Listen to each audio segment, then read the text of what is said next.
طبیعت آسیب میزنه. ماشین خیلی میگیری با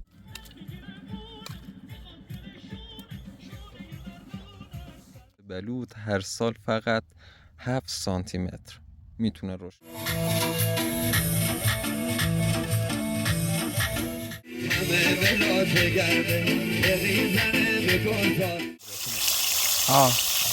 بگیرم من گم ها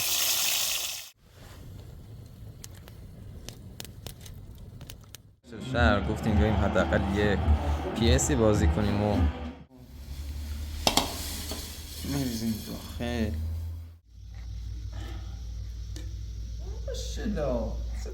مجدد خدمت شما دوستان عزیز، امیدوارم تا این موقع اوقات خوش و بختیاری و افرادی که اهل دوستان، امیدوارم حالتون خوب باشه، هیچ گونه مشکلی هم داخل زندگی نداشته باشیم.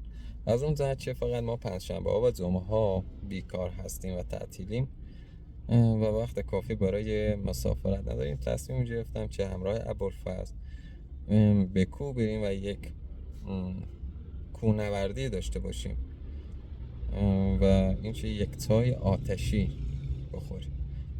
در ضمن این که ابوالفضل امروز مریض شده بود و جواب آزمایشات رو چه برده بود به پزشک نشون داده بود، مشخص شد که متاسفانه سنج کلیه داره و این روزا واقعا جوانای ایرانی درگیر سنج کلیه هستن. دیگه الانم منتظر ابوالفضل هستم تا بیاد و بریم وسایل رو تهیه کنیم و بعدش به کوه بریم. ممنون میشم اگر تا پایان ویدیو با ما همراه باشید.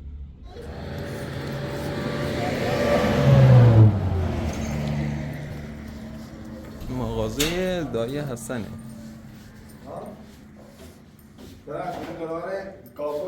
ایرو؟ کافه سنتی؟ کافه چشمه میلاست. نه ساعت چشمه. ساعت چشمه میلاست. سوسی نمار داریم؟ یک کاسه چی بیارم با دست کنیم؟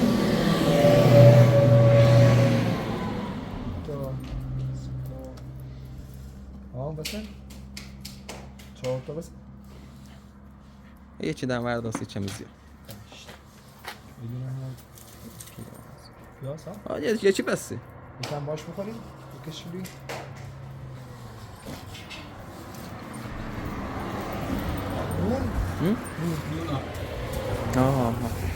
اون نمیبسونیم خوش اصلا نون آمه ده نه باف همه گایم تا سمتنگاه یه چیزه چند تا تخم بخوریم؟ 4 تا بسه 4 تا نون بسه؟ به نظام بس.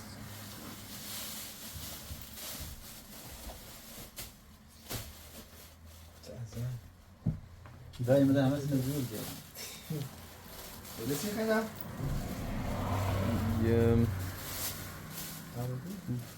این تخم مرغ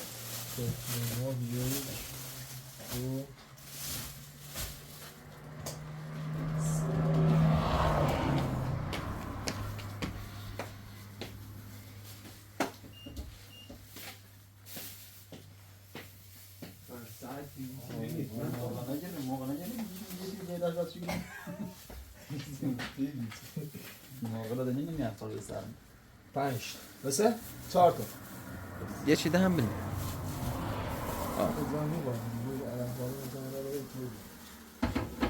پنج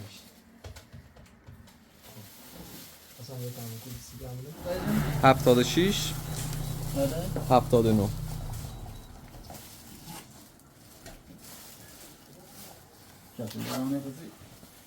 دست در نکنه. وسایلی که خریداری کردیم حدود 64 هزار تومان، این کمتر از $1. خداحافظ عزیز.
نیست زندگی کنم؟ زندگی کنه دیگه از را مساقی ماه هستن از را ساکی بمیدارم هستن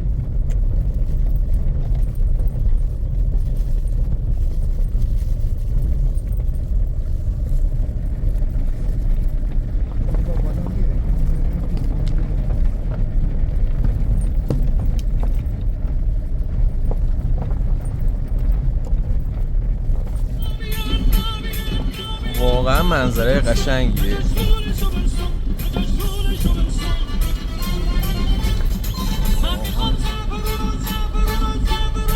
صبرم ایوان اینجا هم یک کلبه بود که توسط کانال های اشایری ساخته شده بود و داشت طبیعت رو از حالت زیبایی در می آورد. بخاطر همین مامورا اومدن اینجا رو خراب کردن، ولی متاسفانه هنوز پسماندهاشو زماوری نکردن و هنوز داره به طبیعت آسیب میزنه. ماشینه بخیر بگیری با اون خرد که منو داده طرف این دوی خرد برو ها؟ نه چی برام ده؟ نه اینجا تای دلین سنه را بزن در رو بیرو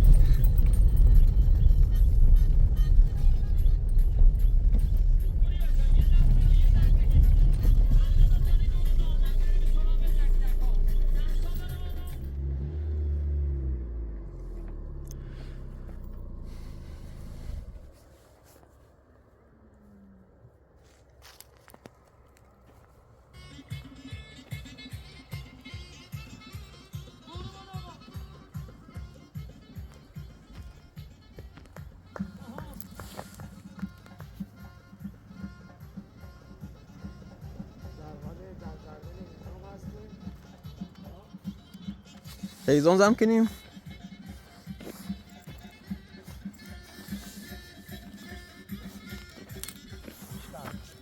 خوشگه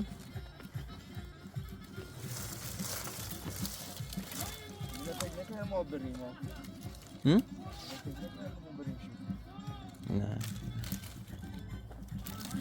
آی های لا لا لا ابا یه رقصی برا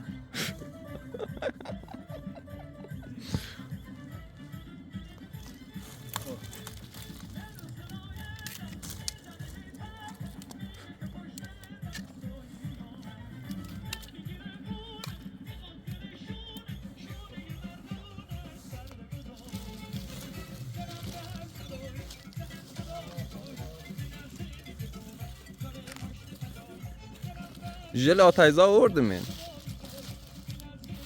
Abo. Jelaatayza.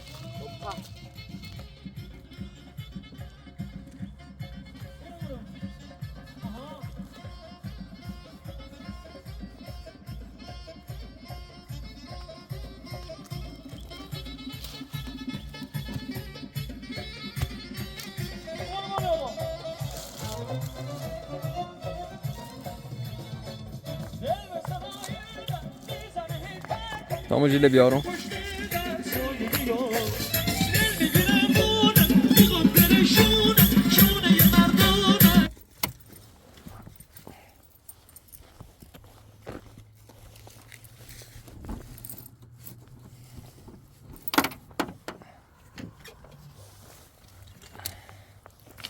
جده آتش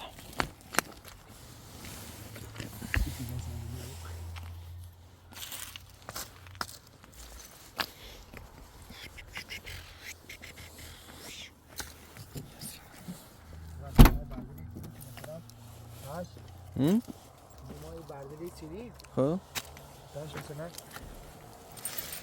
صدایت نکنه بقیه زل ها؟ صدایت نکنه بقیه درخت هشمانه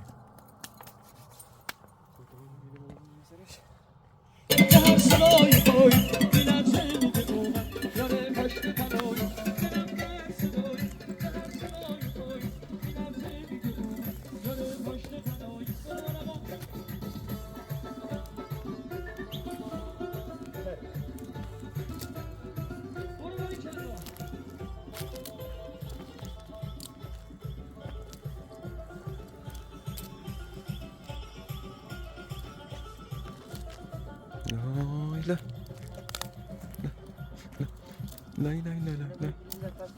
ها؟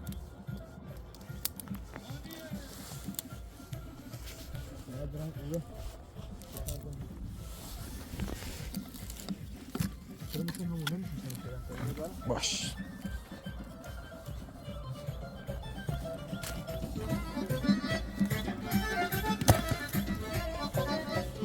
لا لا لا لا.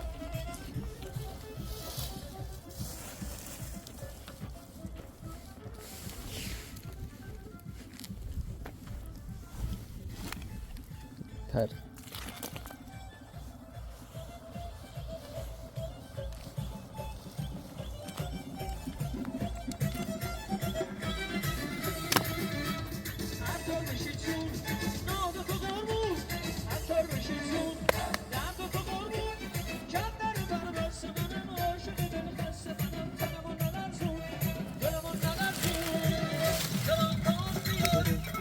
روش بذاری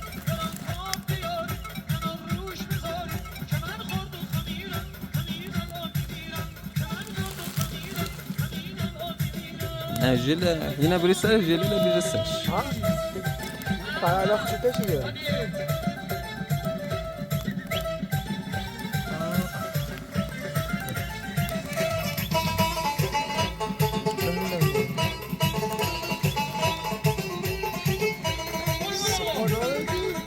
Ne oldu?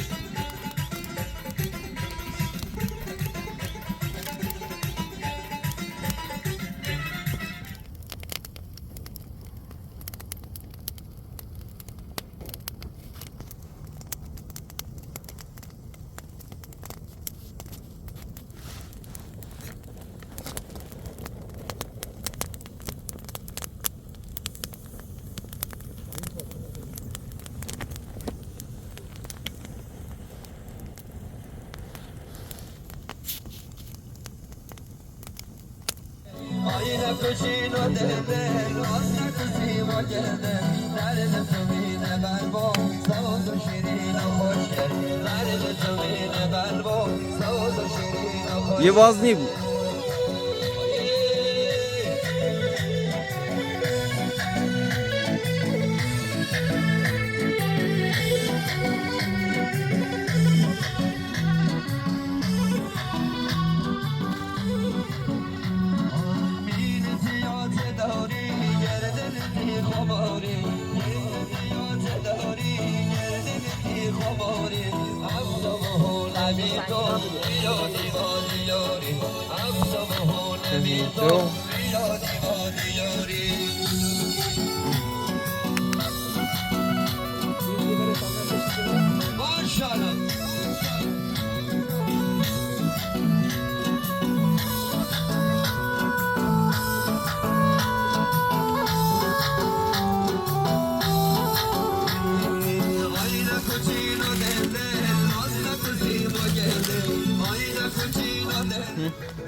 Ditsene ci dumene.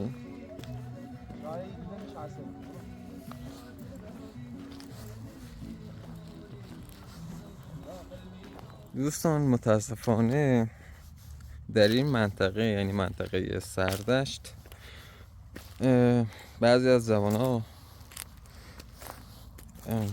یا خانواده ها درخت ها رو قطع میکنن و چوباشون رو به استان اصفهان میبرن تا اونا رو بفروشن. همونطور که میدونین درخت بلوط هر سال فقط 7 سانتی متر میتونه رشد کنه. حالا خودتون تعداد این درخت ها رو میتونین بشمارید. اینجا هست این درخت،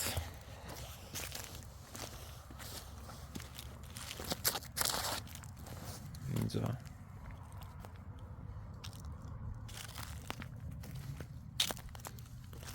کلا نابود شده این منطقه.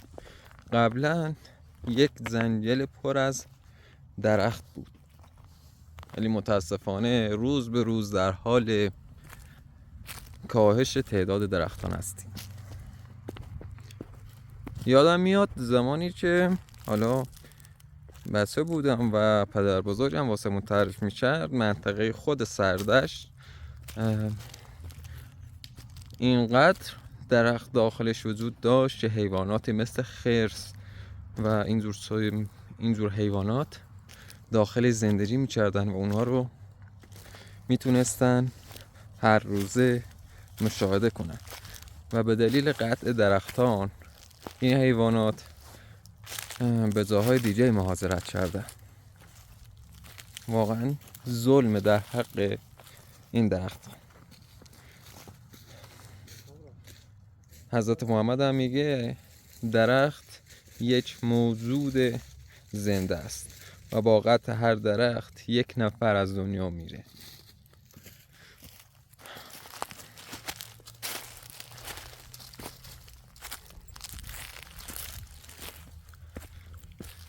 بسه به نظرم ها؟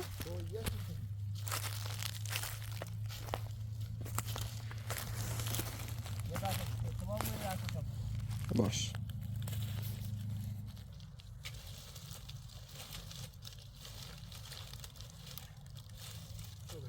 برای تامین نمیارم.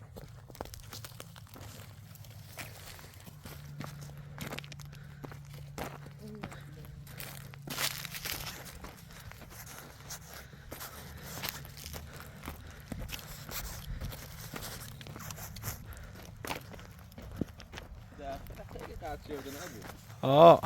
خیلی یعنی نابود شده. هر جا خیلی کنم تا درخت را خیلی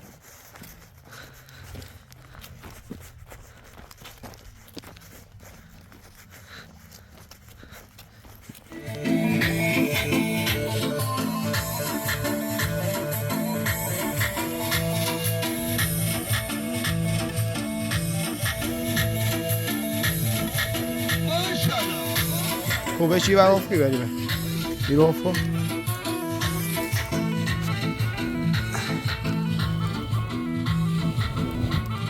عالیه.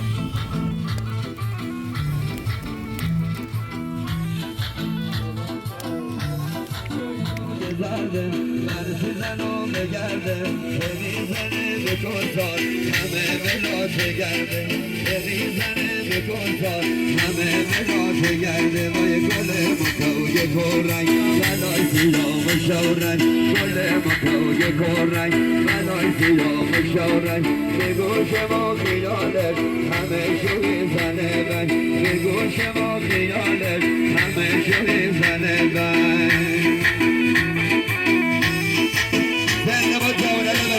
هر چه خوبه آهنگ بذارم تا سویس ماشین رو باز کنم.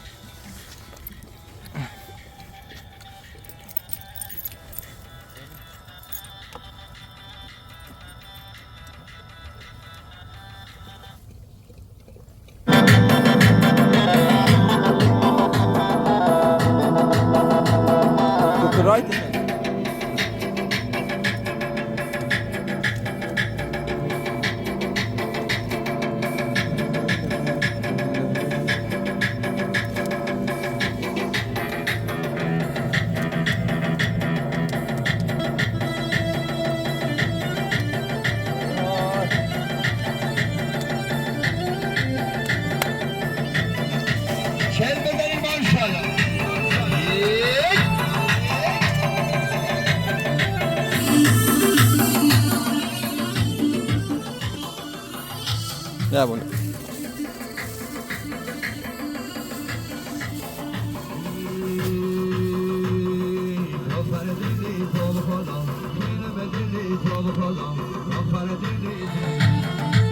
Maşallah.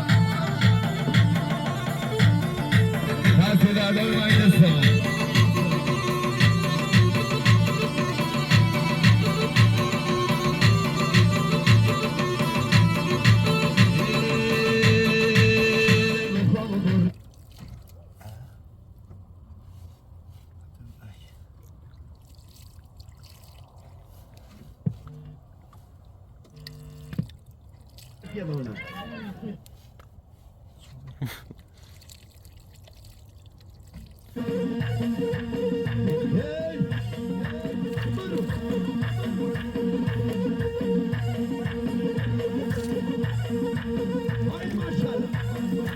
بطری ضعیف بودی ها؟ بطری ضعیف نبود؟ عصبانی فهمید.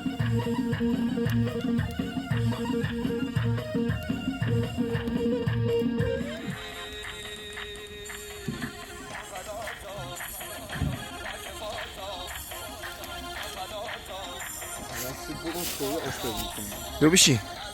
بیا بشی نمورو.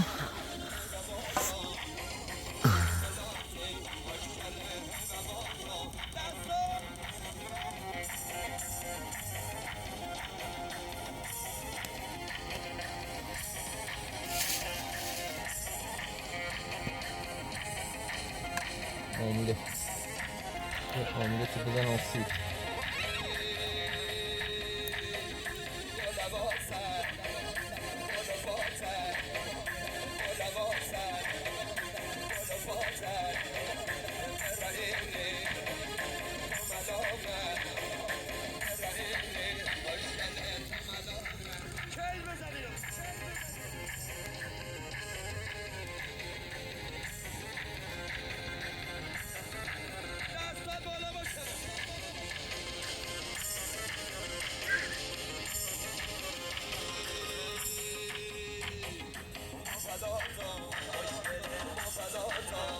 بگیرم؟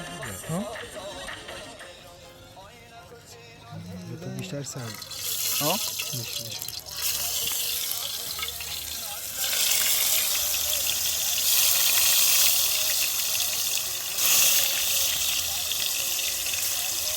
این نباری رم برسیم ایدون هم هم ها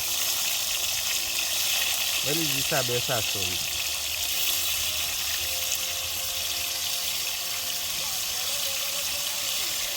چون یو ایتاسته این سرطونیسه یه خیلی زرد رسنگی بهتر میشون سری ایتوری نی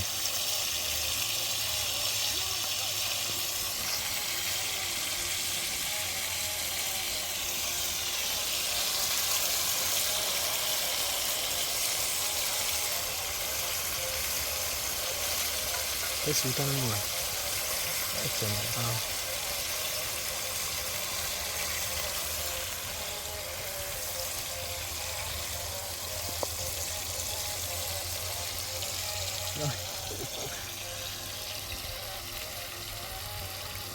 انا پوست که فکر ایتانه نه الان نه نه خیلی ایتانه اینو الان نه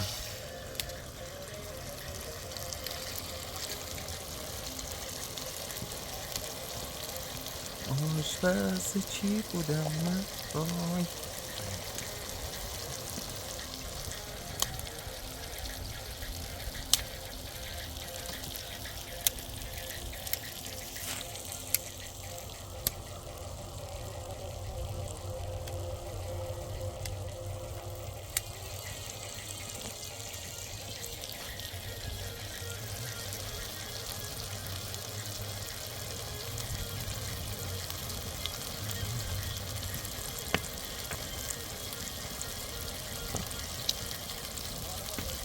اونان سنه؟ یو زرسوده؟ یه ذره زمان بس. فقط رنجش قضاوت سنه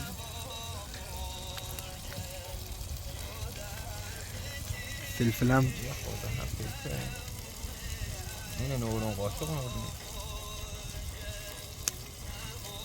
عالیه خب بسه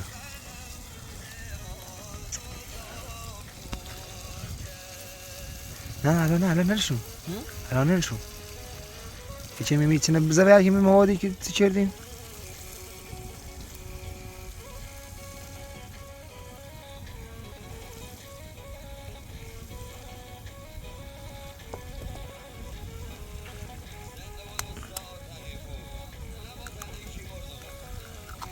چه بگو با آخر شو بکردیم من چه؟ من او بشقال میتونم میدونم عالیه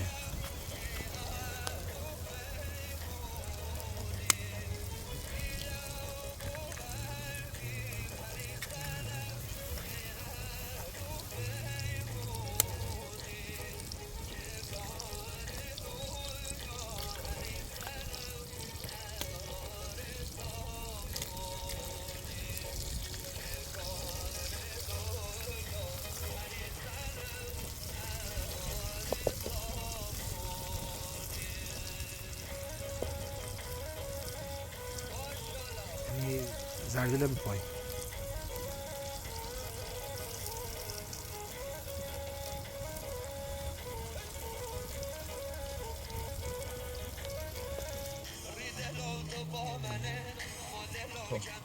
آماده بود. آره یه چی قشنگ. دمت گرم. این واقعا چقدر خوشمزه. بویش که عالیه. عالی. نمیشی رو؟ یک کاش سفره با مصرف من بیاورد. یه خواب بیا میشی منی سره. یه باسی.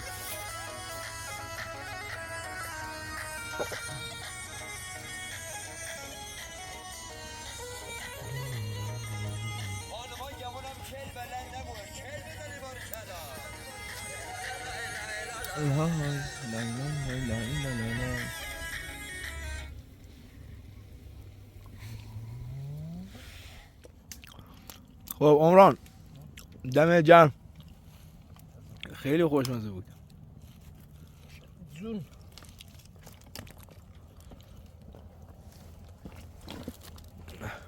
چای گفتی آتشی یا چای تشی؟ یه سرد بود.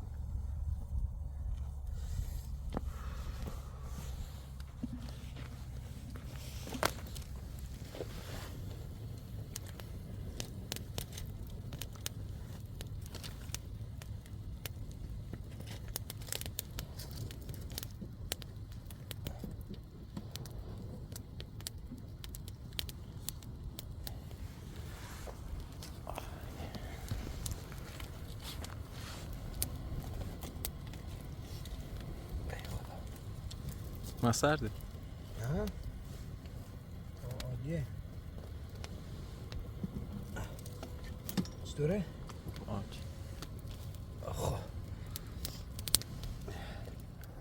خب دوستان این آتشی چی میبینید داخل کوه، یعنی بالای کوه روشنه، به احتمال زیاد گوسفندی یا بزی گم شده و سکون در حال پیدا کردنشه، به خاطر همین آتش روشن کرده.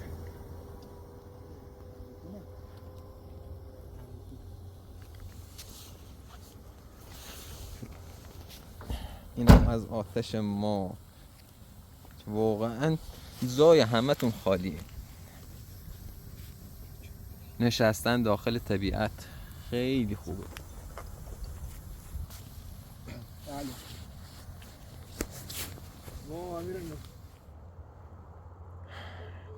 چای رو خوردیم و الان میخوایم برگردیم بریم سمت لردگان. از اینجا هم سردشت و شرک مامور پیداست.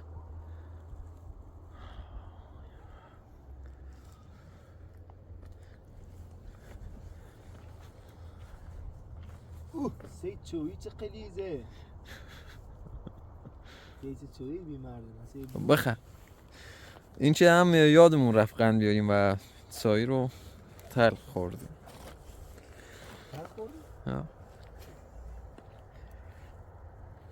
بدون قند.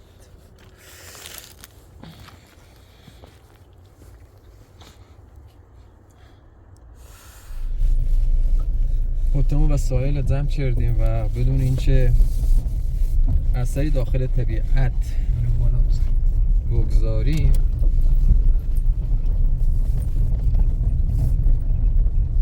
داریم برمیگردیم بهش.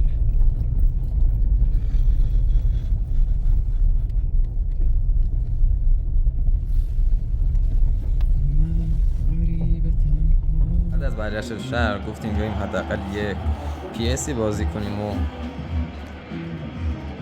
آقای ابوالفضل اسحاقی هم تلافی اون باختار رو در بیاره. مثل همیشه من تیم رئال مادرید انتخاب کردم و ابوالفضل هم تیم بایر مونیخ. دوباره ابوالفضل با نتیجه 2-1 باخت. ما هم برگردیم بریم. حالا دفعه قبلی ما ماکارونی رو ریختیم داخل آب سرد، ولی همون چی گفت الان دیگه تجربه چسب کردیم. آبزوش اومده، ماکارونی ها رو میریزیم داخلش، اینا رو میریزیم داخل. حالا واسه این که به هم نچسبن مقدار روغن بهش اضافه میکنم. پیشرفت کردم، پیشرفتم قابل تحسینه.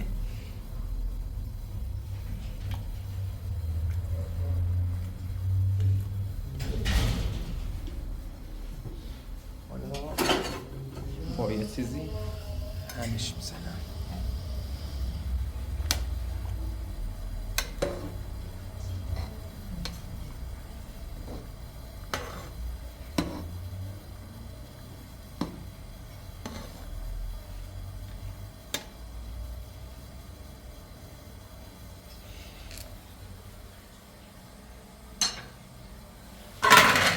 زیرشو جمع کنم.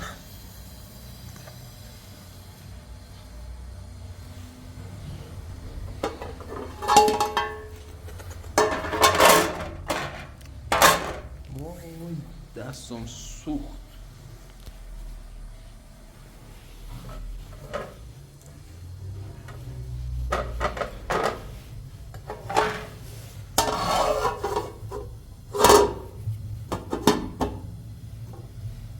برم مغازه، حالا مقدار وسایل من خریداری کنم.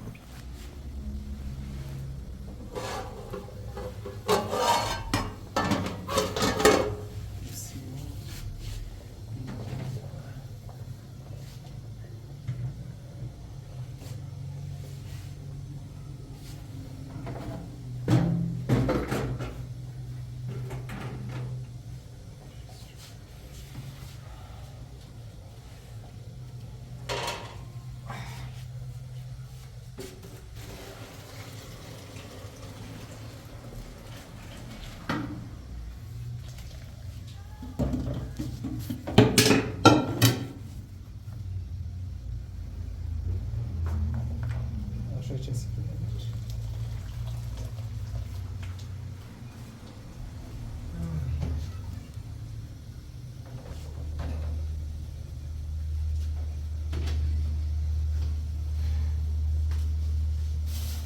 اما این خواه مستبریزمش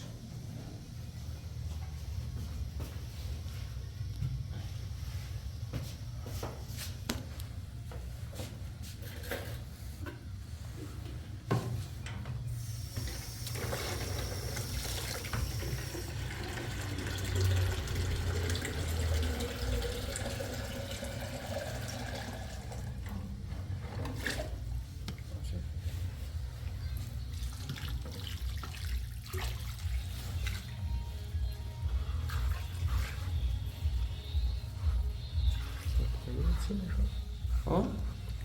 لطفاً اینقدر آب سردی خواست. اما که یاد نساز نکن انا نساز یه قوشو اینو بویه ماشی نشون. حالا یه تکه نون انداختم داخلش که ماکارونی ما نچسبید.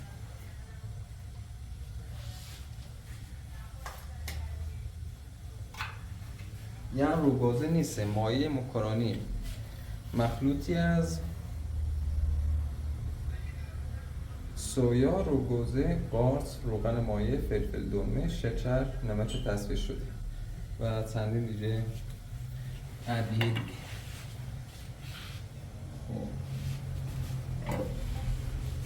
اینجا یه قاشق رو بیارم.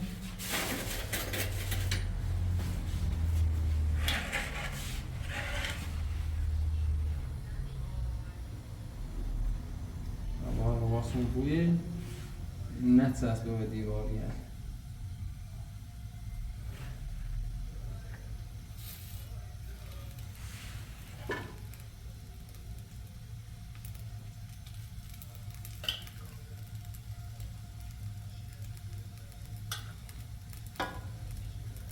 نمک هم اضافه چه روش و وابسته خواهد کنیم.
ماشی درام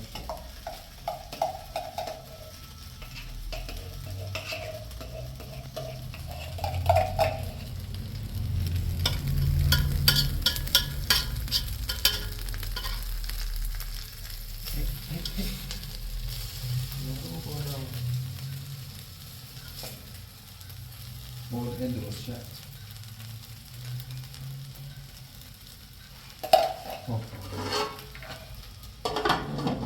زیرش ملایم و تمام. آماده و بیزیم و بیزیم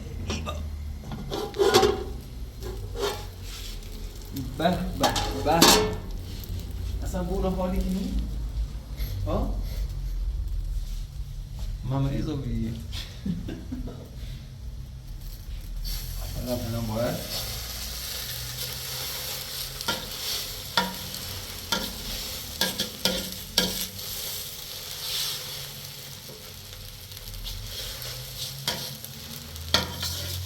کاشی زیادی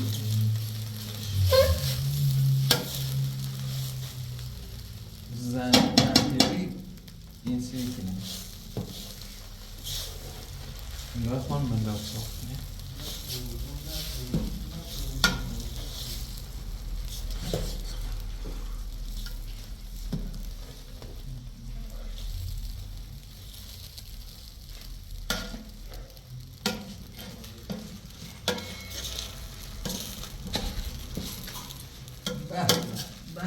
به این غذا ایش بوش یا مردونه این کاش یه ذره ده بویسی تا یه خوردم بیدی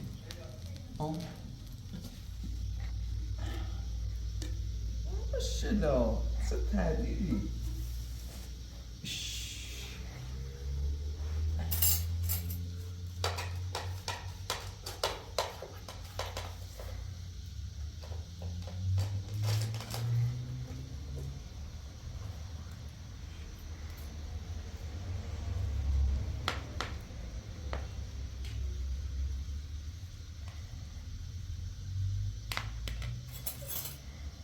بیازو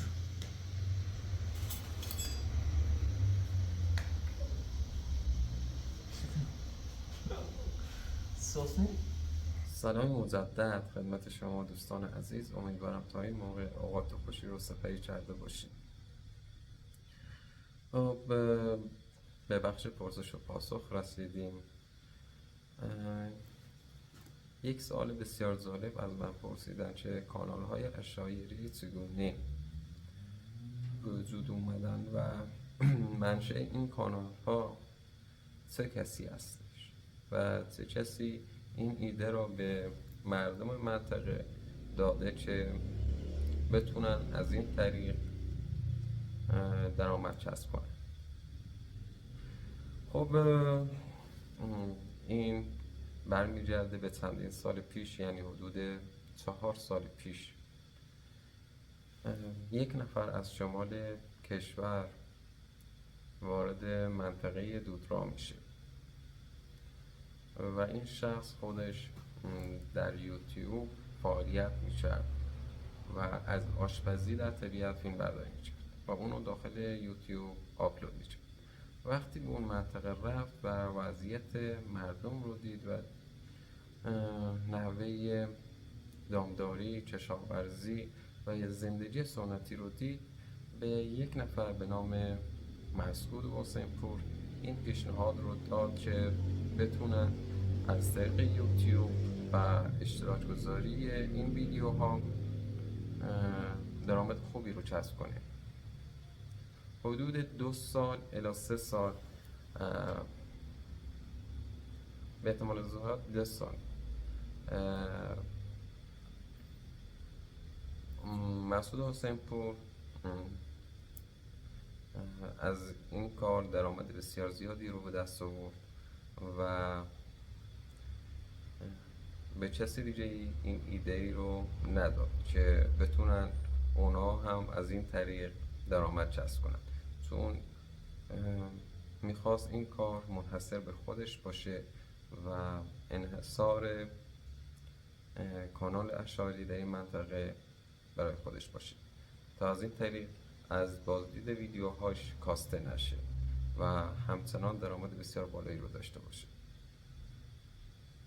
و یک روز، حالا به صورت کاملا اتفاقی و ناخواسته، این قضیه یوتیوب فاش میشه و تعدادی از خانواده ها بعد از فهمیدن این ماجرا و کسب درآمد از یوتیوب شروع به فیلمبرداری از زندگی عادی و مشکلات خودشون کردن که واقعا من اون اوایل که دیدم خیلی از ویدیوهاشون لذت می‌بردم، از کوچ کردن، از نحوه دوشیدن بزها، از کشاورزی و غیره. شاید باور نکنید ولی خب موقعی که یوتیوب در این منطقه به وجود اومد، راه اندازی شد، کسانی که وارد یوتیوب شدن توسط دیگر مردم مسخره می شدن و می گفتن شما زنها و کودکان خودتون رو به نمایش عموم گذاشتین تا همه بتونن اونها رو نگاه کنن و یک دید تمسخر نسبت به اونها داشتن.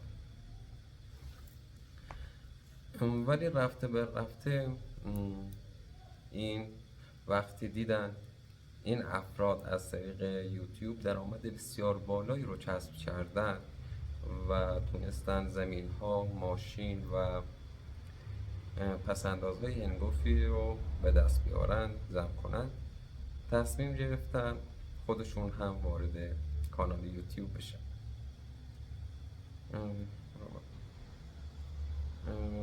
الان فکر کنم بالای 300 الی 400 کانال یوتیوب در منطقه لردگان فعالیت میکنه که از این تعداد شاید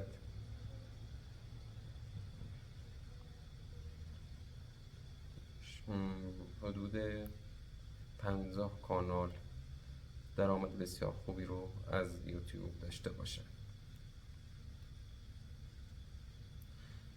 و مشکل این کانال ها از جایی شروع شد که وقتی فهمیدن میتونن با فیلمنامه و ساختن یک زندگی به صورت درام مانند بازدیدهای بسیار زیادی رو کسب کنن، شروع شد و از نشان دادن یک زندگی نرمال و واقعی دور شدن.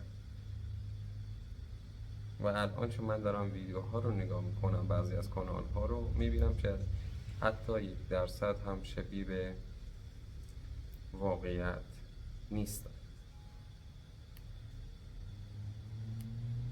پول واقعا آدم رو عوض میکنه و البته حسادت، چیزایی که قبلا در منطقه خط قرمز مردم بود الان به راحتی عملی میشن و به نمایش عموم گذاشته میشن، که واقعا جای تأسف داره و باعث ناهنجاری های اجتماعی میشه. شما در این منطقه نیستین تا متوجه بشین که من چی میگم. مثلا قبلا در منطقه حتی نشان دادن عکس یک نفر خط قرمز بود و به خاطر یک عکس حتی درگیری هم رخ میداد، ولی در حال حاضر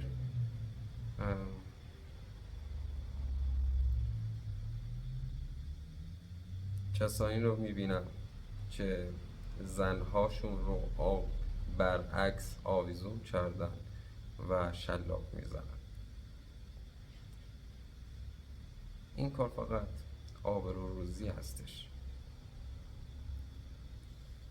حالا شخصی که گفتم مسعود حسین پور ثروت بسیار زیادی رو جمع کرده، که البته حقش هم هستش، یک زندگی ساده و واقعی رو به بینندگان نشون داد.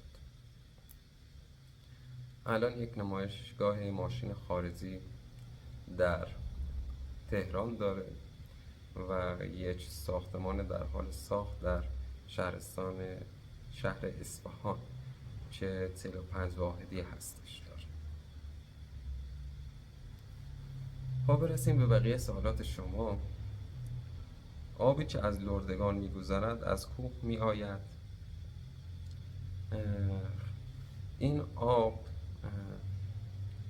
چشمه برم از زمین به جوشه به بالا میاد و منبع دقیق این آب مشخص نیست، ولی حدسایی که زدن اینه که از طرف کوهستان ریج سرچشمه میگیره.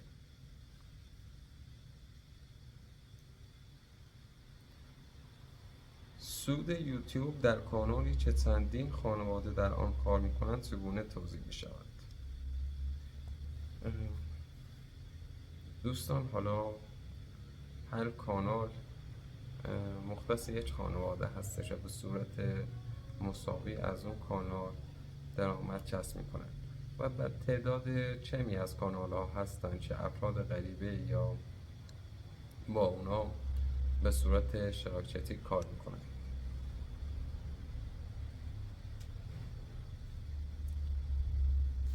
من مدیر مدرسه هست یه لحظه. بله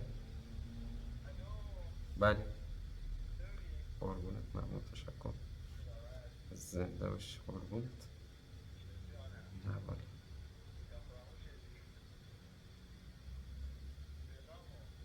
بله. خوب عزیز، دوست عزیزی نوشته آیا یک خارجی میتواند خرید ملک در ایران بدون هیچ مشکلی یا هم محدودیتی داشته باشد؟ خب خرید و فروش ملک در ایران توسط اتباع خارجی به شکل کلی ممنوع هستش، ولی میتونن در شرایط خاص با گرفتن یک وکیل اتباع یک ملک خریداری کنن و یک اظهارنامه‌ای به وزارت خارجه ارسال کنن و بعد از مشخص شدن اظهارات و اینکه اگر مشکلی نداشته باشن میتونن خرید و فروش کنن. و اینکه این نکته هم باید ذکر کنم، خرید و فروش زمین های زراعی به شکل کلی توسط اتباع یا همون خارج یا امکان پذیر نیست. چرا ایرانی ها در خانه خود گل نمی کارند؟ گل می کارند، ولی این که شما خونه های واقعیشون رو ندیدین. مثلا خونه ما، خونه پدری من، یک مکانی بود داخل خونه که انواع گل داخلش پرورش داده میشد و اینقدر تعداد گل ها زیاد بود که انگار شبیه به زنجل بود، ولی واقعا قشنگ بود. الانم که اسم یاد خونه پدریم کردم، واقعا دلم برای برادرزادم تنگ شده.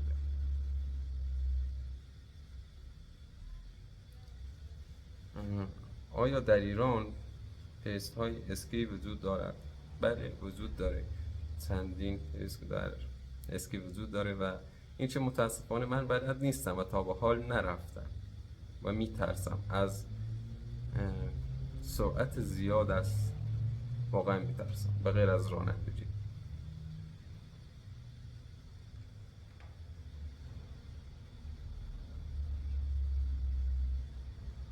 چرا خانه ها در ایران سقف مسطح دارند؟ خب خونه های داخل این منطقه چون بیشتر از سنگ و بتون ساخته میشه، به خاطر همین به صورت مسطح ساخته میشن و اینکه این امکان رو داشته باشن که طبقه دوم، سوم و بیشتر ساخته بشه. در استان‌های شمالی این خونه ها سقفشون شیب مانند است و بیشتر از چوب ها ساخته شدن.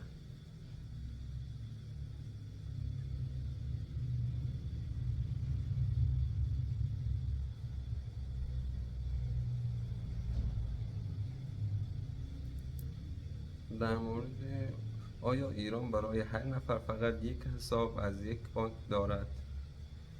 نه، هر کسی میتونه حالا داخل هر بانکی حسابی برای خودش باز کنه، ولی خب چون حقوق من در بانک ملی هستش، حقوق معلمی، و در بانک ملی هم ضامن شدم، متاسفانه حقوق معلمی من رو بعضی از مواقع میبندن. آیا حقوق بازنشستگی در ایران وجود دارد؟ بله وجود دارد. در بین شاگردان شما پسری هست که خیلی شبیه ابوذر است، او نیست؟ نه، داخل کلاس من شخصی به اسم ابوذر وجود ندارد. چرا مردان و زنان جوان را نمی‌بینم که به صورت گروهی در کافه ها یا فقط با هم در حال بازی مافیا هستند؟ دوستان، حالا این شهرستان کوچیکه و این امکانش نیست که دخترها و پسرها با هم در یک مکان با هم بازی مافیا رو انجام بدن، ولی خب در شهرستان‌های بزرگ، شهرهای بزرگ مثل اصفهان، تهران، شیراز، دختر پسرها کنار هم میشینن و با هم بازی مافیا رو انجام میدن و به غیر از بازی مافیا چند بازی دیگه رو انجام میدن.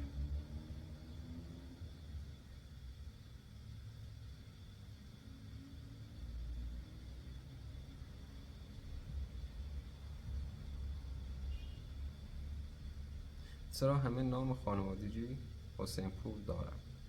چون همه ما فامیل هستیم.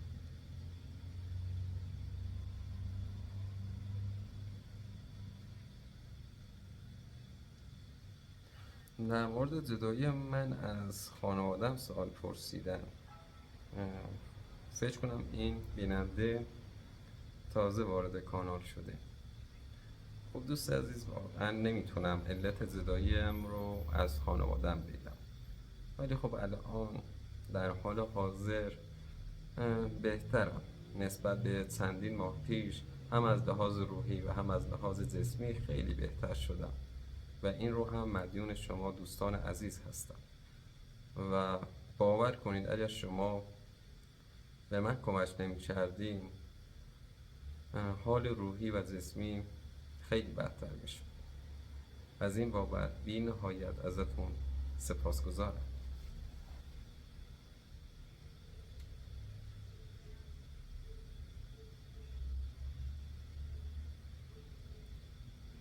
آیا در ایران اهل سنت هستند؟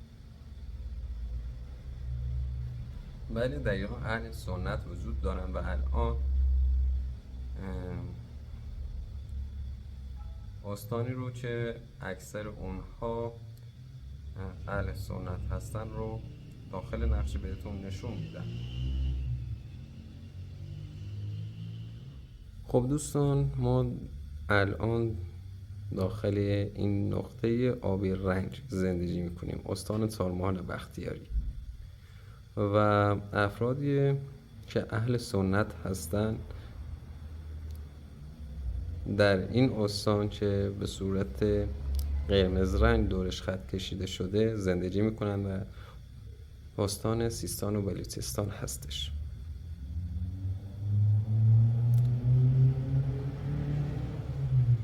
استانی با مردمان بسیار خونجر، مهربان و این چه از نظر اقتصادی واقعا در سختی زیادی هستند.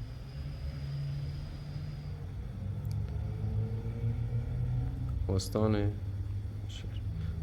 چندین مثلا یکی از شهرهای مهمش ایران شهر و مرکز استان زاهدان هستش. زاهدان رو من الان پیدا کنم و زاهدان هم مرکز استان اینجاست.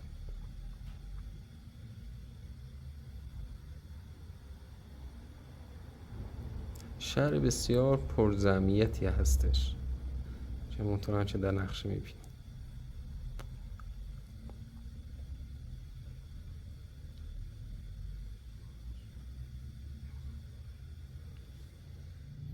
خب یکی از بینندگان همیشگی کانال سوالی پرسیده که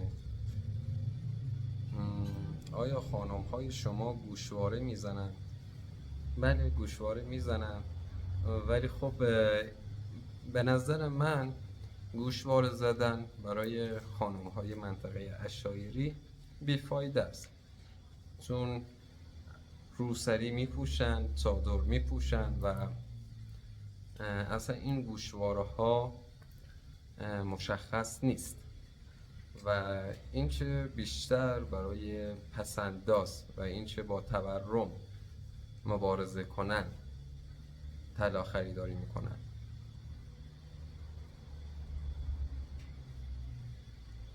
آیا مردم شما از فشار خون بالا رنج میبرند؟ بله، متاسفانه حالا به خاطر استفاده زیادی که از نمک داریم و خوردن نوشابه ها فشار خون اکثر سالمندان البته بسیار بالاست.